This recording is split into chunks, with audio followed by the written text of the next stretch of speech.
Tinapay mula sa langit. A daily morning devotion with CRC family.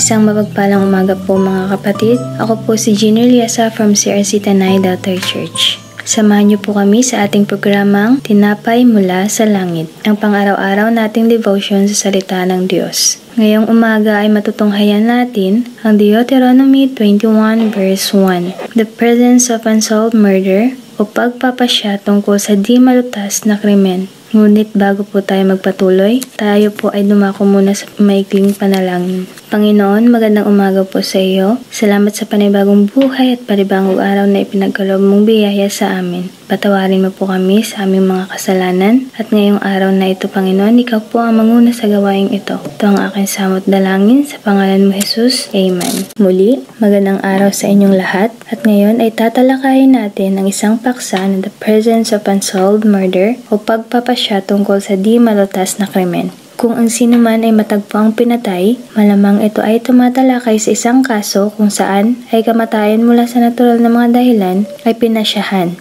At ito ay maliwanag na ang namatay ay pinatay. Gayunpaman, hindi alam kung sino ang pumatay sa kanya. Ang isang hindi nalutas na pagpatay ay mahalaga para sa Israel na harapin dahil sa isang prinsipyo na nakasaad sa mga bilang 35, verse 33 to 34, ipinapakita dito ng talatang iyon na ang dugo ng hindi nalutas, hindi na paghiganting pagpatay, ay dinungisan at dumihan ang lupain. Sa makatuwid, kung may pagpapatay na hindi na paghihiganti, kailangan ng ilang uri ng paglilinis upang lupain ay hindi madungisan. May mahalagang utos ang Panginoong Diyos sa ganitong pangyayari. Kapag may nakitang bangkay ng tao sa lupaing binigay ng Diyos, ito ay kanyang pinapaubaya sa mga namamahala at hukom sa kanilang lugar para malaman ang tunay na pangyayari para mabigyan ng katarungan ng isang taong walang awang pinaslang.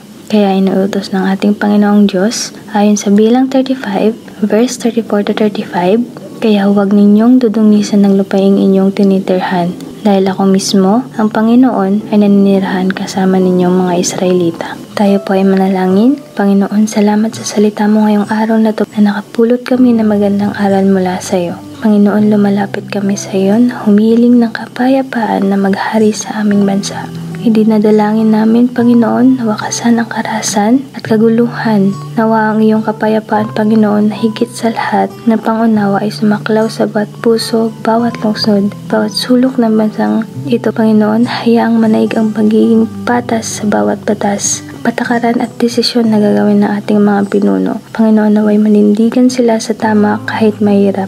Ito ang aking samot dalangin sa pangalan mo, Jesus. Amen. Maraming salamat po sa inyong pakikibahagi sa ating programa. Lagi nating pagnilayan ang salita ng Diyos mula sa ating puso dahil lubos ang magiging kaunawaan natin dito. Muli po ninyo kaming samahan bukas sa pagninilay ng kanyang mga salita dito sa programang Tinapay mula sa langit. Malaya po ninyong i-share ang video na ito upang kayo rin ay maging pagpapala sa iba. Pagpalain po tayong lahat ng ating Panginoon. Magandang umaga.